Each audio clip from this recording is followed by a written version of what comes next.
My name is June Compton. I'm pregnant. Now I'm on the floor, bleeding out. I crawl to my phone and hit speed dial. It's my husband, Cole Compton. On the other end of the line, I hear champagne flutes. He's at a charity gala. What's up? Cole, help me. The baby. Cole, who is it? That's Alicia's voice. She is Cole's dead twin brother's fiancé. She used his last words to get into Cole's bed, and out of some ridiculous duty, he's with her. June, if this is your pathetic attempt to stop me from attending the gala, it's a terrible strategy. No, I'm bleeding. Please. Stop acting. We are walking on stage in 2 minutes. Do not call this number again tonight. Cole, wait. The line goes dead. With my last strength, I dial 911. Then I see the TV. Cole is smiling at Alycia. A Tendis I haven't seen in our 4 years together. Then my world plunges into darkness. The morning sun stings my eyes. The doctor came. She told me it was an ectopic pregnancy. I lost the baby. My fallopian tube is damaged. My Arabian function has failed. I can never get pregnant naturally again. The door is shoved open violently. Cole strides into the room. Done with your tantrum? Using the ER to get my attention? You've hit a new low, June. Get out. You're my wife. I have every right to be here. Don't touch me. I just had surgery. He laughs, then shoves my shoulders back against the pillows. I hear my stitches snap. Blood is rapidly spreading across my white hospital gown. Cole's shock lasts than a second. His phone buzzes. It's Alicia's custom ringtone. He answers immediately. Hey, Alycia. The doctors are saying it was just a minor scare. She's being dramatic. I know. I'm leaving right now. I'll be right there. He turns to look at me mockingly. Clean yourself up. Stop embarrassing the Compton name. The door clicks shut. I press the call button tremblingly. Nurses and doctors rush in. They stitch up the torn wound and hang a blood transfusion bag. I open the drawer on the nightstand. Inside is the divorce agreement I prepared weeks ago. I grab a pen, my hands shaking. I sign my name and press my fingerprint with my own blood. I will never bleed for Cole Compton again. Finally, I send a message to Vera, my best friend from college, asking her to come over. After that, the pain medication finally kicks in, pulling me into a deep sleep. When I wake up, the room is quiet. Vera is sitting in a chair beside the bed. Thank goodness you're finally awake, June. Just then, the TV mounted on the wall of the room switches to the evening news. Cole is exiting a corporate building, and a reporter thrusts a microphone into his face. Mr. Compton, your wife was notably absent from the gala last night. Is everything all right with your marriage? My wife is feeling a bit under the weather. She is resting at home. Thank you for your concern. He lies smoothly to the camera. Vera grabs the remote and hurls it at the screen. The plastic shatters against the glass, leaving a spiderweb crack across Cole's smiling face. Hypocritical bastard. I'm going to kill him. Did you sign the divorce papers? Signed. I'm walking away with nothing. What? Are you insane? You gave him 4 years of your life, and you're leaving empty-handed? I don't need his money, Vera. I just want to erase his name from my life. 5 days pass. Forced bed rest, transfusions, consultations with doctors. My color has returned slightly. Vera is peeling an apple with a praning knife. Suddenly, she stops. She stares at her phone on the table, her face turning sickly pale. What is it? Is it him again? Vera bites her lip and slowly hands me the phone. The headline on the financial news app is bold and massive. Cole Compton pledges $10 million to establish the Alycia Beasley Medical Wing. The article calls Alycia a rising star in the medical field. In the photo, Alycia is wearing a white lab coat, standing behind a podium with a fake, humble smile. Cole stands right beside her. A wave of intense physical nausea hits my stomach. Cole is willing to throw $10 million at his mistress to buy her a reputation. Yet he restricts me to a meager allowance, monitoring every grocery bill I pay. I'm checking out. Are you crazy? The doctor said you need at least another full week of bed rest. I throw the blanket off my legs and swing my feet over the edge of the bed. Vera can't stop me. I sign the discharge papers against medical advice. I have work to do. Vera, take me to the bank. Which one? UBS. The private wealth management branch on Wall Street. UBS? June, you need a minimum of $10 million in liquid assets just to open the door there. The corner of my mouth twitches upward into a cold, sharp smile. I think about the patent I registered when I was 20. I hid my identity to protect myself. To protect Cole's fragile ego when we married. He thinks I am a useless trophy wife who can't survive without his credit cards. He has no idea. I am the bank. The VIP lounge is dead silent. June, are we in the right place? Vera is nervous. They'll kick us out. I don't answer. I just sip my water. The heavy oak door swings open. A man in a bespoke suit hurries in. Miss Erickson, my apologies for the wait. We've prayed for your return since you froze your accounts 4 years ago. 4 years ago? Initiate the unfreezing protocol, Sterling. Sterling places a sleek silver briefcase on the table and opens it. Inside is a retinal scanner and a biometric fingerprint pad. I lean forward. A red laser scans my eye, and I press my thumb against the glass pad. The machine lets out a sharp beep. A green light flashes. Sterling slides his tablet across the table towards me. Here is your current asset overview, Miss Erickson. I glance at the screen. My expression doesn't change. Vera leans over, counting the digits, her eyes widening. 128 million? Did you rob the Federal Reserve? I calmly cross my legs. That is the global licensing dividend for the NeuroX patent over the last 4 years. The nerve blocker drug? You invented that? I nod. When I married Cole, I buried my name. I gave up the lab. I gave up everything to be the perfect wife. But I'm back now. You are a billionaire, and you let him treat you like garbage for 4 years? Because I thought it was love. Love makes me blind, and it makes me pathetic. I'd like to withdraw funds.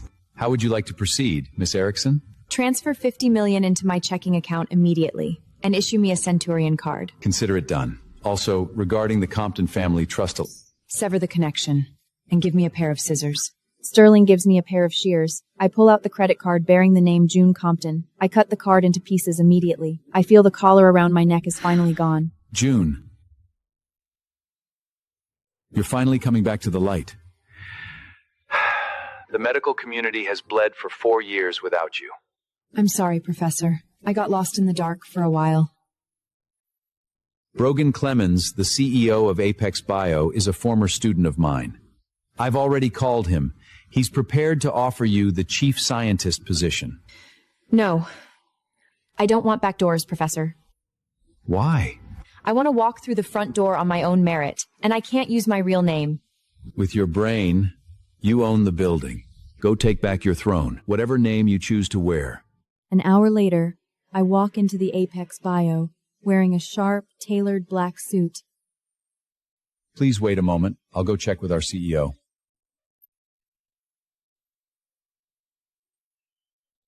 My team has been stuck on this enzyme breakdown for a month. You have 5 minutes. 2 is enough.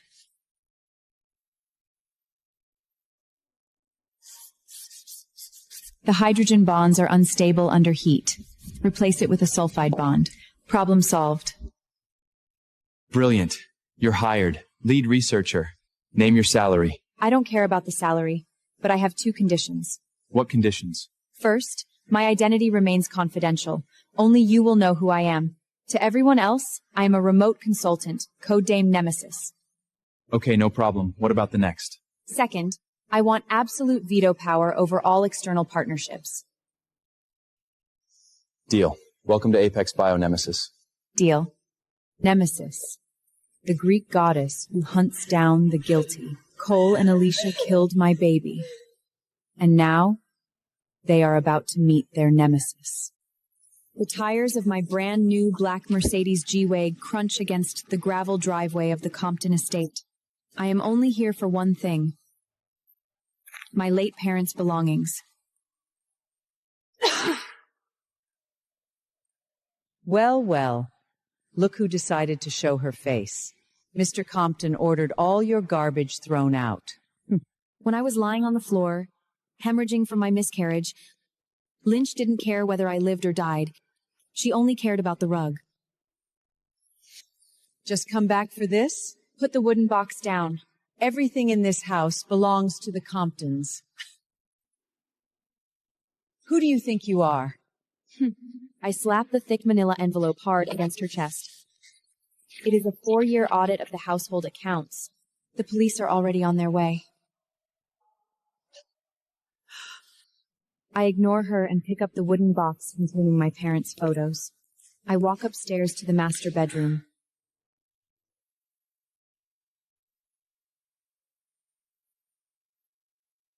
I place the divorce papers on the nightstand. Then, at the bottom of the page, I write one sentence. Keep the house. The guilt will eat you alive. I turn and walk out. As I reach the bottom of the stairs, the front door opens. Alycia walks in, carrying shopping bags. She sees me and immediately smirks. Getting kicked out officially? How sad. Enjoy your victory, Alycia. While it lasts.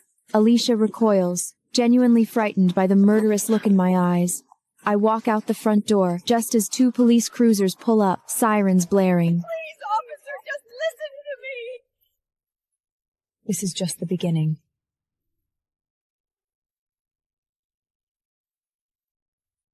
I head to Brogan's office. Send some materials to the Box Club tomorrow night. Cole Compton is on the guest list. Wear something sharp. I'll be. I hold my lower abdomen as the wound there is still causing mild pain. But I use the pain. It grounds me. Reminds me why I'm here. Oh my God, is that Cole's ex? Did she break in?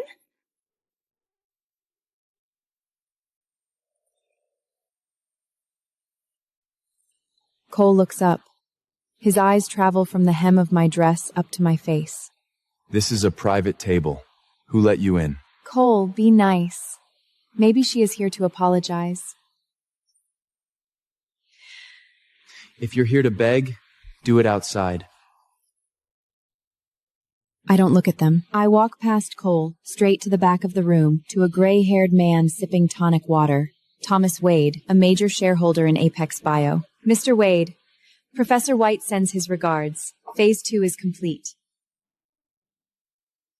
Ms. Erickson? I didn't expect to see you here. The preliminary data from your team is revolutionary. Cole is standing now.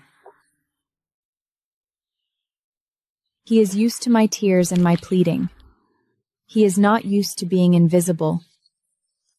Stop acting like you belong here. You're embarrassing yourself.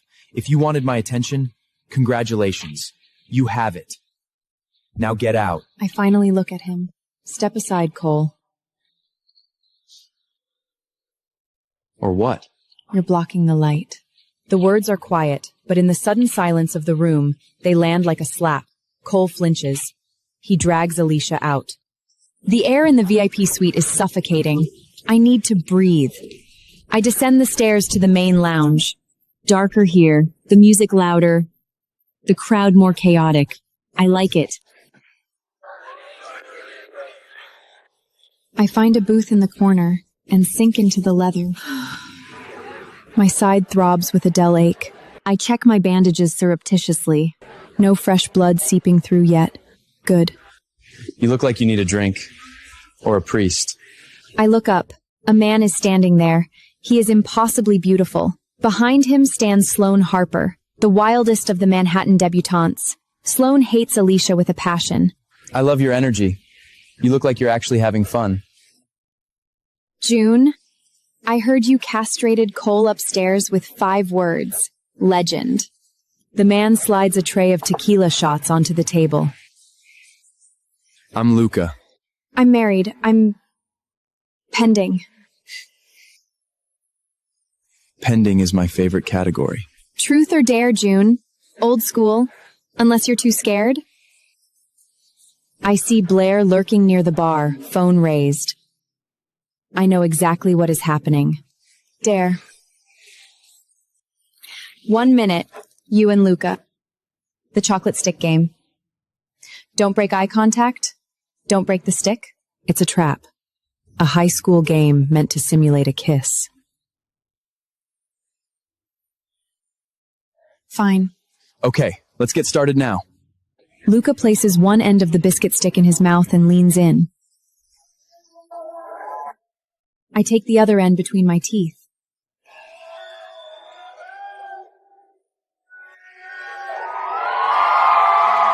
The crowd around us cheers. Luca's face comes closer. I don't pull away. Yes, yes, yes, yes, yes, yes. I lean in, my eyes locked on his. Blair's camera flashes from the shadows. From her angle, it looks like we are devouring each other. In reality, my heart is a stone. I am counting the seconds. 10, 9. Luca's lips are millimeters from mine. I can feel his breath. 3, 2. I bite down. Snap. The biscuit breaks. I pull back, leaving the chocolate end in Luca's mouth. I haven't touched him. You win. You have ice in your veins, June. Play it again? I grab my bag and stand up. I have to go. Leaving already? The party is just getting started. I don't answer. I push through the crowd towards the exit. I have achieved what I came for tonight. Shown Cole the woman he never knew. Completed the deal with Thomas. Let everyone see I am no longer that pathetic abandoned wife. I sit at a microscope, adjusting the focus. My phone buzzes. A text from Vera. He signed the divorce agreement. Court date set for Wednesday, 9 a.m. I let out a breath. I set the phone down and return to the microscope. The cells are dividing. Life continues.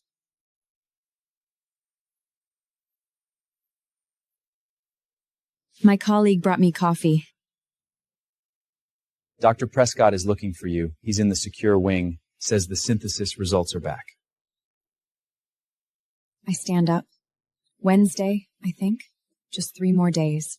The secure wing of Apex Bio is dominated by a massive holographic display of a protein chain. Standing in front of it is Dr. Miles Prescott, a legend in the field. Your modifications to the binding agent.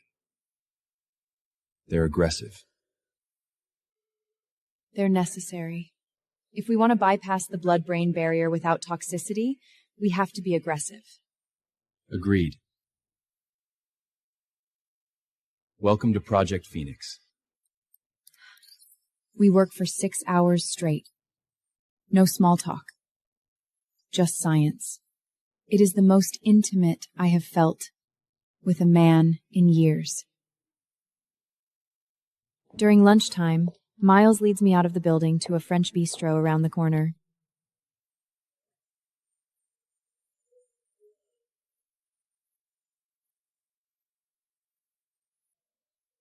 I'm not hungry. Your glucose levels affect your cognitive function. I need your brain at 100%. We're eating. The waiter approaches with menus. We'll take the grilled salmon. No black pepper? No chili flakes, sauce on the side. Steamed vegetables, soft. And warm water with lemon. How did you know? I reviewed the personnel medical files for my core team. You had abdominal surgery recently. And your history suggests a sensitivity to inflammatory foods. You should be resting, not revolutionizing cancer treatment. I feel a lump in my throat.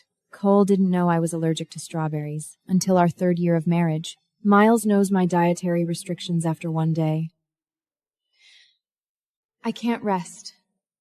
Not yet.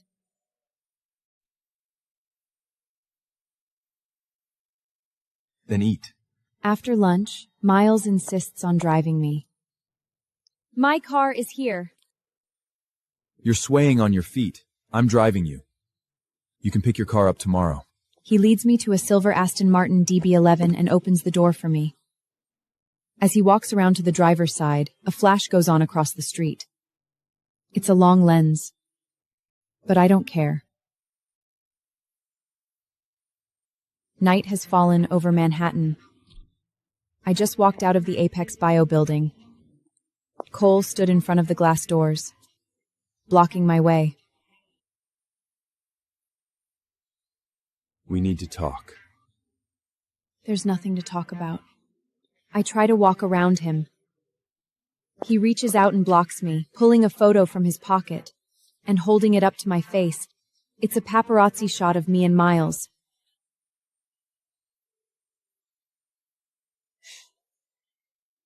Sleeping with your boss. You've hit a new low. I don't explain. There is nothing between me and Miles, but I'm not going to waste my breath on Cole. What do you want?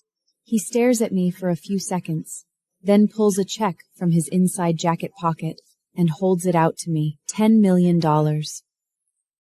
What is this? It's a settlement. Take it. Call off the divorce. We can fix this. You can stay in the guest room if you want. Just stop this nonsense. He still doesn't get it. He thinks it's a negotiation. He thinks I'm holding out for a price. I take the check. Cole visibly relaxes. Good. I knew you were smart. Go deposit it tomorrow and... I tear the check in half, then into quarters, then into confetti. I throw the pieces in his face. The paper rains down on him. His face twists from shock to fury.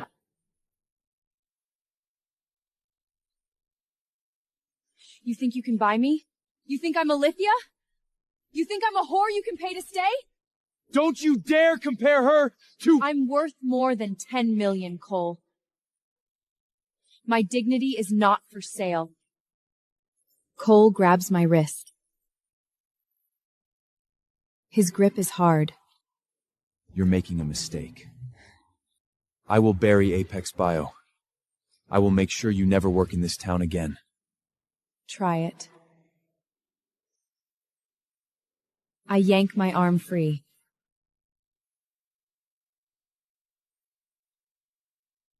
Wednesday, 9 a.m. If you're 1 minute late, I'll file a motion for abandonment and take everything. Your name, your reputation, everything. I'll be there. Bring a pen. And try not to shake when you sign my freedom. I turn and walk away, disappearing into the night without looking back.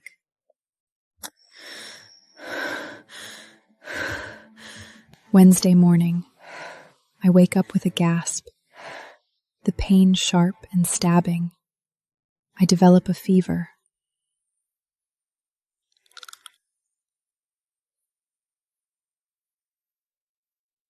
I take 3 painkillers, but they barely touch the edge. I drag myself out of bed.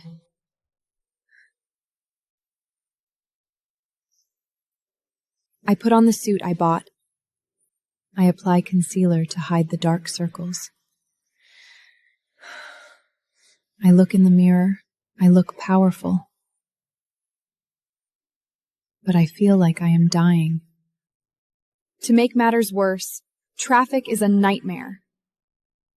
8:15 a.m. The car hasn't moved in 10 minutes. I'm going to be late.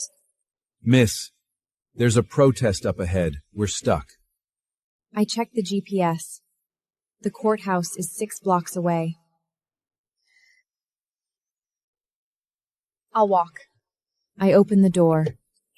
The heat of the city hits me. I start walking. 1 block, 2 blocks. The pavement seems to tilt. The sounds of the city blur into a single, deafening hum. Just make it to the steps. Just get it done. I tried to encourage myself, but my legs feel like lead. Sweat pours down my back, stinging the incision. My world is spinning violently. I lie on the sidewalk. My eyes are closed. Hey, lady! Oh my God, she's unconscious! Call 911! My cheek presses against the gritty sidewalk. I try to inhale, but my lungs feel like they are filling with broken glass. With each attempted breath, get up, my mind commands with desperate urgency. You have to be at court. But my body refuses to obey. The darkness presses heavy against my eyelids. Through the haze of confusion, I hear a car door slam. Move! Get back! It's Miles. I want to answer him. Want to tell him about the court date, but my tongue sticks in my mouth. Pulse is thready. She's calmy and pale. Looks like shock. As if I am dead, refusing to form words. He simply scoops me up, lifting me from the pavement. My head lolls back against his shoulder. I've got you. Stay with me. Do not close your eyes. Look at me. Stay awake. He runs. I can feel the impact of his boots against the pavement, hear his breathing, growing ragged with effort as he shouts at pedestrians to clear the path. He reaches his car and shoves me into the back seat without ceremony. The engine roars to life. My eyes flutter shut despite everything. The last thing I see is the blurry outline of the courthouse dome, its white marble receding into the distance as the car races in the opposite direction. Sorry, I'm late. Consciousness returns in shards of pain and bright light. I blink and try to sit up. A fire rips through my abdomen, forcing a cry from my throat. Hey, easy. Hands are on my shoulders. I focus my eyes. It's Miles. What time is it? Thursday morning. You've been out for 24 hours. 24 hours. Memory crashes into me. The walk, the heat, the fall, the court date. I missed the hearing. I have to call Cole. He'll destroy Apex. He threatened to. I claw at the bedside table, knocking over a plastic cup of water. Stop. You had a severe infection and were bleeding internally. You almost died. Give me my phone, please. You don't know him. He won't stop unless I explain. Miles sighs and opens the drawer. He hands me the cracked phone. One call. If he upsets you, I'm taking it back. My fingers tremble so hard I can barely navigate the screen. I dial